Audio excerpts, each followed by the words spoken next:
नमस्कार, स्वागत है आपका आपके सितारे में। मैं हूं आपके साथ घनश्याम कौशिक। आज नवरात्र का छठा दिन है। आज मां के छठे स्वरूप मां कात्यायनी की आराधना की जाती है। कैसे करें कात्यायनी मां की आराधना और क्या है नवरात्र के मां दुर्गा की पूजा के दिव्य चमत्कारिक मंत्र, ये जानेंगे आचार्य जी से और साथ ही जानेंगे राशि अनुसार मां दुर्गा को किन चीजों का भोग लगाएं। ये सभी जानकारियां देंगे आचार्य जी। तो देर कैसी, शुरू करते हैं आपके सितारे। कैसे हो यश सुख समृद्धि की प्राप्ति, कैसे बढ़े धन धान्य और संपत्ति, तो जानिए पंडित वैभवनाथ शर्मा से मां अम्बे के चमत्कारिक दिव्य मंत्र। आपके सितारे में आप अपनी हर परेशानी का हल प्राप्त कर सकते हैं और अपने सवाल पूछ सकते हैं। स्टूडियो में साथ देने के लिए मौजूद है विश्वविख्यात ज्योतिषाचार्य और वास्तुशास्त्री पंडित वैभवनाथ शर्मा जी। आचार्य जी, आपका हार्दिक स्वागत है। जय अम्बे। तो यदि आपके मन में कोई सवाल है तो आप भी हमें कॉल कर सकते हैं। हमारे नंबर्स लगातार आपकी टीवी स्क्रीन पर फ्लैश किए जा रहे हैं। आप हमें हमारे टोल फ्री नंबर पर भी कॉल कर सकते हैं।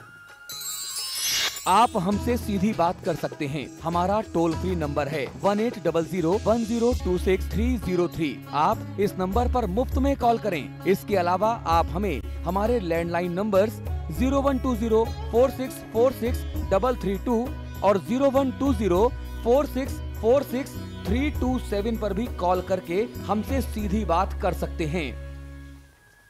तो चलिए सबसे पहले आचार्य जी से जान लेते हैं आज का पंचांग। जी बिल्कुल, आज का पंचांग इस प्रकार है। विक्रम संवत 2071 मास चल रहा है आश्विन और आश्विन मास के शुक्ल पक्ष की आज षष्ठी तिथि है। नक्षत्र है ज्येष्ठा, योग है आयुष्मान और करण है तैतिल। आज हम कार्यक्रम में जानेंगे कि नवरात्र में देवी कृपा पाने हेतु राशि अनुसार मां को कौन से भोग लगाएं, जिसमें सबसे पहले बात करेंगे मेष राशि वाले जातक लोगों की। आज देवी को प्रसाद स्वरूप क्या अर्पण करें मेष राशि वाले? जी बिल्कुल घनश्याम जी, नवरात्रि का वह समय होता है जब मां दुर्गा की आराधना कर विशेष सिद्धियां कोई भी व्यक्ति प्राप्त कर सकता है, या यूं कहा जाए कि सिद्धियां प्राप्त की जाती हैं। यही कारण है कि नवरात्र को तंत्र क्रिया के लिए भी सबसे उपयुक्त माना गया है। नवरात्रि के अंतिम कुछ दिनों में या पूरे नवरात्रि के काल में यदि मां दुर्गा को प्रसन्न करने के लिए कोई व्यक्ति राशि अनुसार भोग अर्पित करता है तो माता प्रसन्न होकर के अपने भक्त की हर इच्छा, हर मनोकामना को पूर्ण करती हैं और कष्टों का निवारण करती हैं। तो इसी क्रम में आज हम लोग जानकारी करने वाले हैं कि राशि अनुसार किस व्यक्ति को माता को क्या भोग अर्पित करना चाहिए। आप नवरात्र के बाकी दिनों में भी इस प्रयोग को करके इसका फायदा ले सकते हैं। तो सबसे पहले इस क्रम में चर्चा करेंगे मेष राशि वाले जातक लोगों के लिए। मेष राशि के जातक लोगों को लड्डू का भोग लगाना और अनार का फल अर्पित करना माता को बहुत ही विशेष लाभ देता है। अगर आप ऐसा करते हैं, ये आपकी राशि के अनुसार भी बहुत विशेष है। आपको ध्यान ये रखना चाहिए कि आप जब लड्डुओं का भोग लगाते हैं तो लड्डू मूलतः बेसन के या मोतीचूर के हों, तो ये आपकी राशि के अनुसार बहुत अच्छा फायदा देगा। अगर किसी परिस्थिति में अनार का फल आपको नहीं मिलता है तो कोई भी लाल फल अगर आप अर्पित करते हैं माता को, तो आप बाकी दिनों की अपेक्षा या बाकी किसी उपाय की अपेक्षा इससे ज्यादा कहीं अच्छा लाभ पा सकते हैं। चलिए अब जान लेते हैं कि वृषभ राशि वाले आज मां को भोग में क्या चढ़ाएं। वृषभ राशि वाले जातक लोगों के लिए माता को रसगुल्ले का भोग अर्पित करना आपकी हर मनोकामना को पूरी कर सकता है। तो आपको आज ध्यान ये रखना चाहिए, कहीं से आप कम 2 रसगुल्ले लेकर के आइए, माता को भोग लगाइए। साफ सुथरे तरीके से स्वच्छ जो है छेने का रसगुल्ला ला करके आप माता को समर्पित करें। और जिस समय आप भोग अर्पित कर रहे हो आपको ध्यान रखना है कि ये आप विशेष भोग अर्पित कर रहे हैं। तो विशेष भोग अर्पित करते समय आपको अपनी मनोकामना भी निवेदित करनी होती है, इस प्रार्थना के साथ कि हे माते, मैं आपको ये विशेष भोग अर्पित कर रहा हूँ और इस भोग को स्वीकार करें। इस भोग को अर्पित करने के पीछे मेरी लालसा ये है, मेरी ये मनोकामना है। माता आपके भोग को भी स्वीकार करेंगी और आपकी मनोकामना भी पूर्ण करेंगी। चलिए अब जान लेते हैं मिथुन राशि वाले जातक मां अम्बे को प्रसन्न करने के लिए क्या करें। मिथुन राशि वाले जातक लोगों को काजू की मिष्ठान अगर आप अर्पित करते हैं देवी दुर्गा को तो आपको बहुत अच्छा फायदा मिल सकता है। ये आज आप षष्ठी तिथि में भी कर सकते हैं और नवरात्र के किसी भी दिन इस उपाय को करके और ज्यादा अच्छा सा लाभ लिया जा सकता है। तो काजू से बने हुए मिष्ठान, काजू कतली जो बहुत ज्यादा प्रिय होती है आमजन को, तो माँ भगवती को यदि आप ये अर्पित करें तो आपको बहुत अच्छा फायदा मिलेगा। चलिए अब जानते हैं कर्क राशि वाले जातक मां अंबे को कैसे मनाएं। कर्क राशि के जातक लोगों को मावे की बर्फी का यानी खोए की बर्फी का और नारियल का भोग माता को अवश्य अर्पित करना चाहिए। नवरात्र के किसी भी दिन में आप इस विशेष भोग को अर्पित करके अपने जीवन के जो भी कष्ट हैं, जो दुख हैं, जो संताप आप भोग रहे हैं, उससे मुक्ति पाने का प्रयास अवश्य कर सकते हैं। चलिए अब जान लेते हैं सिंह राशि वाले आज मां को मनाने के लिए भोग में क्या अर्पित करें। सिंह राशि वाले जातक लोगों के लिए गुड़ और बेल का फल यदि आप माता को अर्पित करते हैं तो इससे उत्तम, इससे बेहतर भोग आपकी तरफ से माता के लिए और कुछ नहीं हो सकता। तो थोड़ा सा गुड़ आपको लेकर के आना है और प्रयास करना है कि अगर आपको बिल्व फल मिल जाए यानी बेल का फल मिल जाए तो आप उसका भोग माता को अर्पित करें। बिल्व फल के बारे में हम लोगों ने पहले भी चर्चा की है। ये माँ लक्ष्मी का बहुत प्रिय भोग है, तो खासतौर पर आपकी जो भी आर्थिक समस्याएं होंगी वह इस भोग मात्र से दूर हो जाएंगी। चलिए अब जान लेते हैं कन्या राशि वाले मां को भोग में क्या चढ़ाएं। कन्या राशि के जातक लोगों को तुलसी के पत्ते और नाशपाती का भोग अर्पित करना चाहिए। इसके अलावा आप कोई भी ऐसे फल अर्पित कर सकते हैं या कोई भी ऐसे भोग अर्पित कर सकते हैं जो रंग में, स्वरूप में हरे हों। ऐसे फल का और ऐसे मिष्ठान का भोग आपको अर्पित करना चाहिए। ये माता को बहुत ज्यादा प्रिय है और आपकी जो भी आकांक्षा है ये इसको पूरा करेगा। अब जान लेते हैं तुला राशि वाले जातक मां अंबे को भोग में क्या अर्पित करें। तुला राशि वाले जातक लोगों को कलाकंद और सेब का भोग माता को अर्पित करना चाहिए। इस भोग को अर्पित करने से आपके जीवन की जो भी समस्याएं हैं, जो कष्ट है, जो मुश्किलें हैं, वह बहुत आसानी से दूर हो सकती हैं। तो आपके लिए बहुत अच्छा सा उपाय है। थोड़ा सा कलाकंद लेकर के आइए और उसके साथ साथ सेब का फल लेकर के आइए, माता को ये अर्पित करिए। चलिए अब जान लेते हैं वृश्चिक राशि वाले भोग में मां को क्या चढ़ाएं। वृश्चिक राशि वाले जातक लोगों के लिए कई सारी चीजें बनती हैं। एक तो आप गुड़ अर्पित कर सकते हैं, उसके साथ साथ लाल पेड़े का भोग आप यदि माता को लगाते हैं तो वो भी माता को बहुत प्रसन्न करेगा। इसके अलावा रेवड़ी या और गुड़ से बने हुए जो मिष्ठान होते हैं, गजक इत्यादि जैसी जो मिठाइयाँ होती हैं, अगर आप इस तरीके के किसी भोग को निवेदित करते हैं तो निश्चित ही बहुत अच्छा फायदा आपको मिलता है। तो इस प्रकार के किसी भी मिष्ठान का आपको प्रयोग करना चाहिए जो रंग में या स्वरूप में खासतौर पर लाल हो, सुनहरी सी हो। आप अगर ऐसी चीजें अर्पित करें तो फायदा ज्यादा मिल सकता है। अब जान लेते हैं धनु राशि वाले जातक मां अंबे को मनाने के लिए क्या करें। धनु राशि वाले जातक लोगों के लिए माता को बेसन की चिक्की या अन्य कोई बेसन से बने हुए मिष्ठान का अगर आप भोग लगाते हैं तो इससे आपको बहुत अच्छा फायदा मिलता है। इससे आपके सुख, सौभाग्य और ऐश्वर्य में मनोकामना सिद्धि होती है। इन सारी चीज़ों की प्राप्ति होती है। तो ऐश्वर्य प्राप्ति के लिए आपको यह विशेष अर्घ, ये विशेष भोग अवश्य अर्पित करना चाहिए।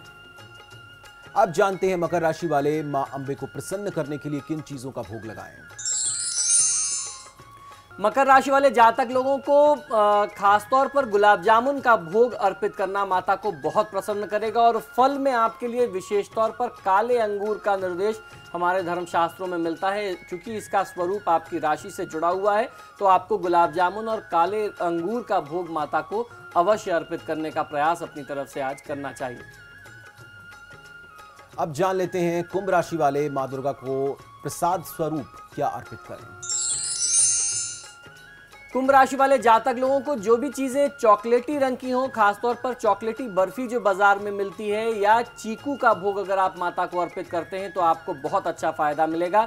ये पूर्णतः आपकी राशि के अनुसार है। तो आपको प्रयास ये करना चाहिए कि गाढ़े रंग की, खासतौर पर चॉकलेटी रंग की जो बर्फियां बाजार में उपलब्ध हैं, मिष्ठान उपलब्ध है, या फिर चीकू का फल आप माता को अपनी तरफ से निवेदित करें।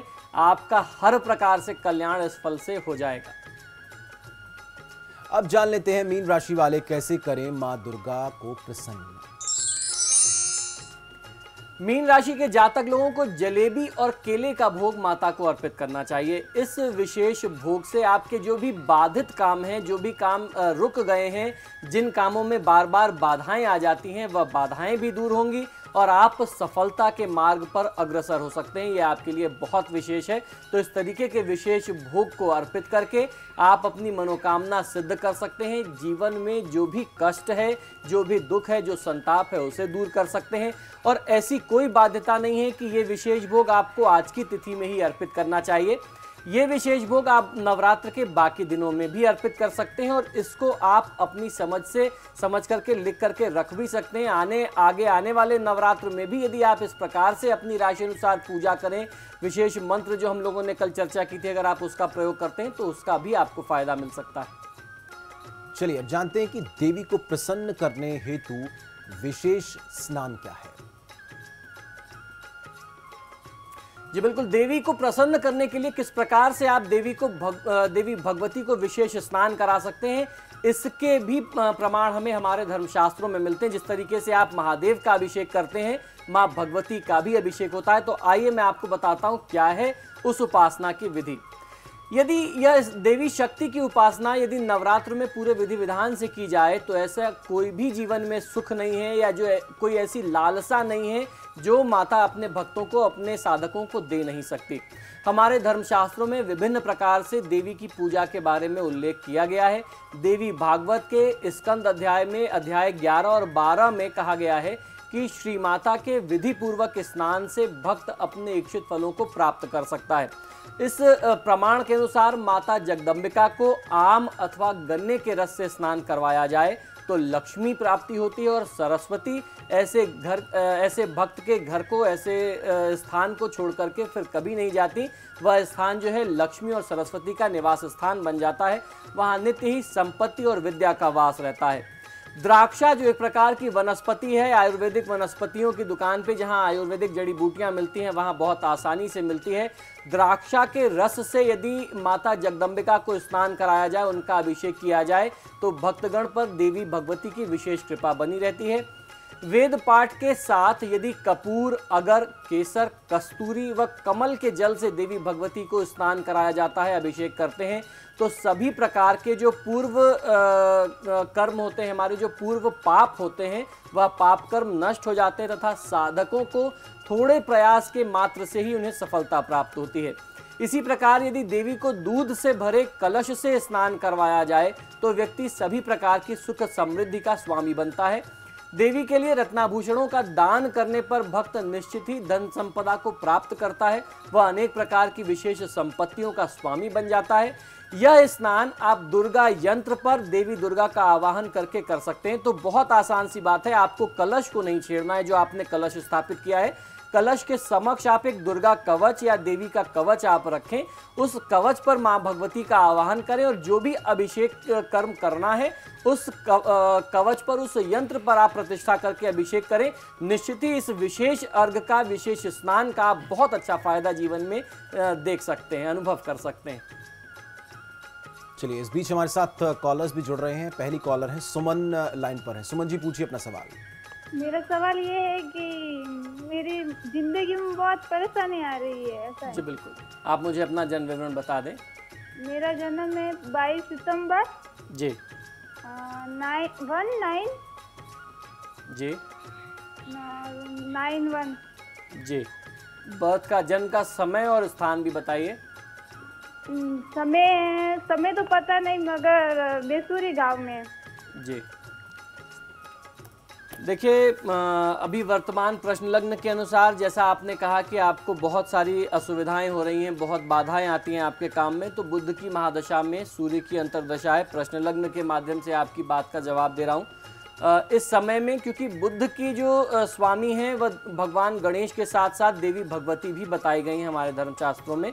तो यदि आप देवी भगवती की पूजा आराधना करें तो निश्चित ही आपकी समस्या का समाधान होता हुआ दिख रहा है, क्योंकि बुध जो है वह भाग्य स्थान का स्वामी है। तो ये यही दर्शाता है कि आपको अपनी तरफ से कुछ प्रयास करने होंगे। आप अपने प्रयास से अपने भाग्य को बदल सकती हैं। तो माँ भगवती की आराधना में, भगवान गणेश की आराधना में आपको बिना समय का नुकसान किए अभी ही लग जाना चाहिए। एक और कॉलर हमारे साथ है उषा सीतापुर से। उषा जी आप पूछिए। हेलो जी बताएं। हेलो जी बताइए। आचार्य जी नमस्ते। जी नमस्कार, बताइए। मैं अपने पति के बारे में पूछना चाहती हूँ। जी हमारे पति बहुत परेशान रहते हैं, वो काम धाम से बहुत ज्यादा परेशान रहते हैं। उनकी जन्म तिथि है 29/7/66। जी सीतापुर में ही जन्म हुआ है उनका। पहला सावन है जी। समय बता दें, जन्म का समय। 11:45 दिन का या रात का? अब दिन और रात में ये नहीं बता सकती, क्यों ये नहीं आचार्य जी बता सकती। इस अज्ञानता के चलते आप ज्योतिषी को बहुत ज़्यादा परेशानी में डाल देती हैं, क्योंकि उसके बिना जवाब दिया ही नहीं जा सकता। और प्रश्न लग्न के बारे में भी कहते हैं कि प्रश्न लग्न के अनुसार प्रश्न लग्न से एक समय में एक ही प्रश्न का जवाब दिया जाना चाहिए। तो अभी अभी मैंने प्रश्न लग्न से उत्तर दिया है और फिर वही प्रश्न लग्न है। बुध की महादशा में सूर्य की अंतर्दशा, बुध जो है वह भाग्य स्थान का स्वामी है। तो वही जो जवाब मैंने आपसे पहले कॉलर को दिया, आपको भी लक्षण यही दिखते हैं कि परिस्थितियां आप जो प्रयास करें, अपने प्रयास से, अपने पुरुषार्थ से आप परिस्थितियों को बदलने में सामर्थ्यवान हो सकते हैं। इसमें आपको माँ भगवती की कृपा बहुत ज़्यादा सहायक हो सकती है। तो बेहतर होगा कि शिव परिवार की पूजा आप करें। उसमें भगवान गणेश भी आते हैं, माँ दुर्गा का स्वरूप माँ पार्वती भी हैं और महादेव स्वयं शिव वहाँ पर ही हैं। क्योंकि बुध में सूर्य का संयोग है तो महादेव शिव की भी पूजा साथ में बहुत अच्छा लाभ दे सकती है। तो शिव परिवार की पूजा आपको और आपके पतिदेव को अवश्य करनी चाहिए। तो फिलहाल यहाँ रुकेंगे एक छोटे से ब्रेक के लिए, लेकिन आप बने रहिए हमारे साथ, क्योंकि ब्रेक के बाद आचार्य जी बताएंगे आज का महा उपाय, जिसमें जानेंगे मां दुर्गा के दिव्य चमत्कारिक मंत्र। बने रहिए हमारे साथ।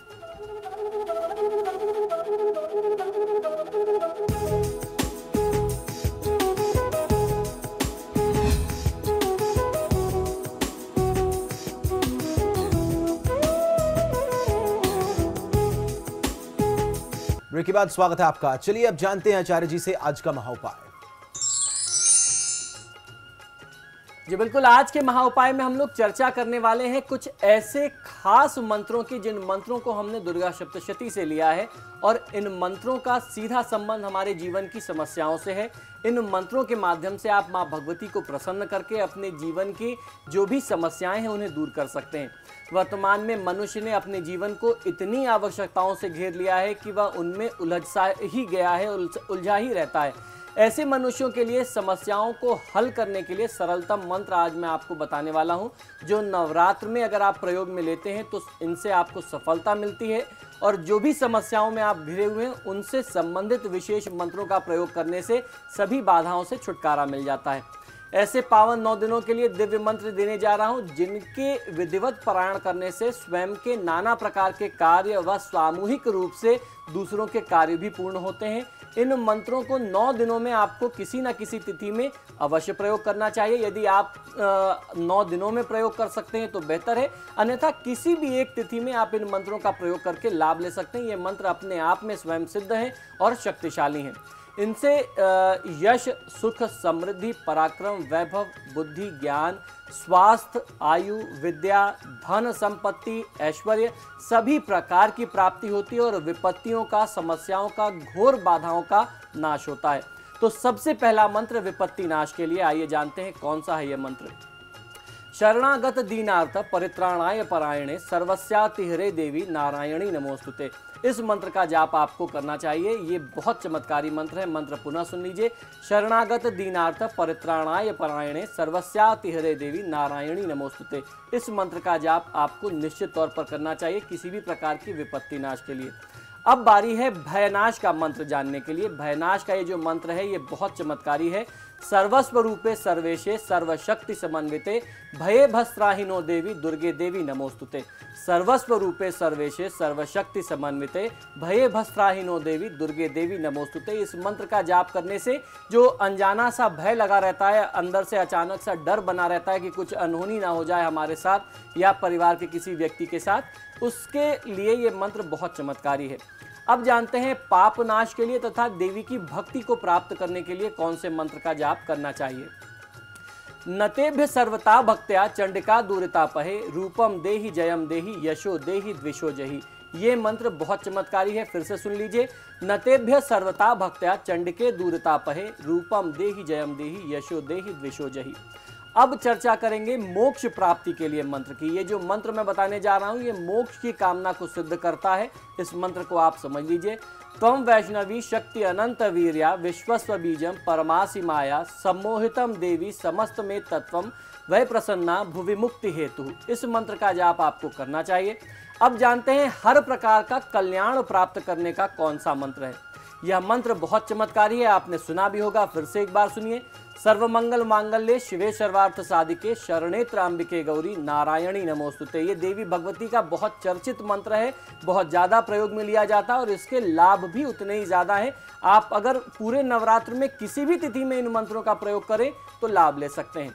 अब जानते हैं धन पुत्र पौत्रादि की प्राप्ति के लिए कौन सा मंत्र आपको जाप करना चाहिए, हर प्रकार की बाधा से मुक्ति के लिए कौन सा मंत्र काम करता है। सर्वा बाधा विनिर्मुक्तो धन धान्य सुतान्वित मनुष्यो मत प्रसादेन भविष्यति न संशय। इस मंत्र का जाप करने से पुत्र पौत्रादि हर प्रकार से सौख्य मिलती है और हर प्रकार की बाधाओं का नाश होता है। रक्षा का मंत्र, अगर आप भगवती से चाहते हैं कि भगवती आपकी रक्षा करे, आप स्वयं को बहुत ज़्यादा इनसिक्योर असुरक्षित फील करते हैं, तो इस मंत्र का जाप आपको अवश्य करना चाहिए। शूलेन पाहिनो देवी पाहि खड्गेन चांबिके घंटा स्वनेन न पाहि चापजानी स्वरेन च। इस मंत्र का जाप करने से देवी भगवती आपकी सुरक्षा निश्चित करती हैं। अब जानते हैं बाधा को दूर करने का और शांति की प्राप्ति के लिए कौन सा मंत्र जाप करना चाहिए। सर्वा बाधा प्रशमनम त्रैलोक्याखिलेश्वरी एवमेव त्वया कार्यम अस्मद वैरिम विनाशनम। इस मंत्र से हर प्रकार की बाधा दूर होती है, आपको सुख शांति मिलती है और आपके जो वैरी हैं, जो शत्रु हैं, वह दूर हो जाते हैं। अब जानते हैं बहुत सारे विवाह योग्य वर हैं, विवाह योग्य लड़के हैं जो अपने लिए सुलक्षणा पत्नी की प्राप्ति चाहते हैं। तो आइए जानते हैं किस मंत्र का प्रयोग आपको करना चाहिए। पत्नी मनोरमाम देहि मनोवृत्तानुसारिणीम तारिणीम दुर्ग संसार सागरस्य कुलोद्भवाम। इस मंत्र का जाप करके आप सुलक्षणा यानी अच्छे लक्षणों से युक्त संस्कारी पत्नी की प्राप्ति कर सकते हैं। अब जब पत्नी प्राप्ति की बात हो रही है तो निश्चित ही कन्या विवाह बाधा के निवारण की भी बात करेंगे हम लोग।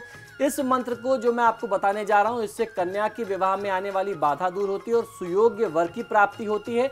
और जिन महिलाओं का विवाह हो गया और उनके दाम्पत्य जीवन में बहुत कठिनाइयां, बहुत कष्ट हैं, दाम्पत्य जीवन को सुखमय बनाने के लिए भी इस मंत्र का जाप किया जाता है। यह मंत्र है कात्यायनी महामाये महायोगिन्यधीश्वरी नंद गोप सुतम देवी पतिम में कुरुते नमः। इस मंत्र का जाप विवाह योग्य कन्याओं को और जिनके विवाह में बाधा है, दाम्पत्य जीवन में सुख की कमी है, उनको जाप करना चाहिए।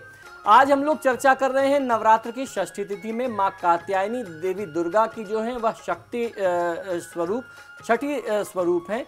नवरात्र के छठे दिन कात्यायनी देवी के इस अद्भुत स्वरूप की पूजा आराधना की जाती है। माँ कात्यायनी मन की शक्ति को प्रदान करने वाली देवी हैं। इनकी उपासना से सभी इंद्रियों को वश में किया जा सकता है, इंद्रियों पर नियंत्रण प्राप्त होता है तथा हर प्रकार के पापियों का सर्वनाश करने वाली माँ कात्यायनी की महिमा जो है वह अपरंपार है। कात्यायन ऋषि के आश्रम में प्रकट होने के कारण इनका नाम कात्यायनी पड़ा। कात्यायन ऋषि ने कठोर तपस्या की और देवी माँ से प्रार्थना की कि वे उनके यहाँ पुत्री रूप में, कन्या रूप में जन्म लें।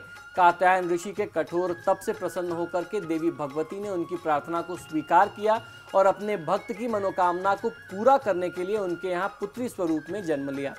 ऐसा कहा जाता है कि श्री कृष्ण को पति के रूप में प्राप्त करने के लिए गोपियों में कात्यायनी देवी की ही आराधना की थी, गोपियों ने, जिससे भगवान श्री कृष्ण की प्राप्ति हो पाई थी। कृष्ण की पत्नी रुक्मिणी की कुल देवी माँ कात्यायनी ही बताई जाती हैं हमारे धर्मशास्त्रों में। तो इस प्रकार से माँ कात्यायनी की पूजा आराधना करने का विधान नवरात्र की षष्ठी तिथि में बहुत है। और आज जो मंत्र मैंने आपको बताए हैं, इन मंत्रों से आप माँ भगवती को यदि प्रसन्न करें तो निश्चित ही आपका कल्याण होगा। चलिए, आपके सितारे में फिलहाल इतना ही। आचार्य जी, आप स्टूडियो में आए, आपका बहुत बहुत शुक्रिया। जय माँ भगवती। तो फिलहाल के लिए इतना ही, लेकिन खबरें समाचार प्लस पर लगातार जारी है।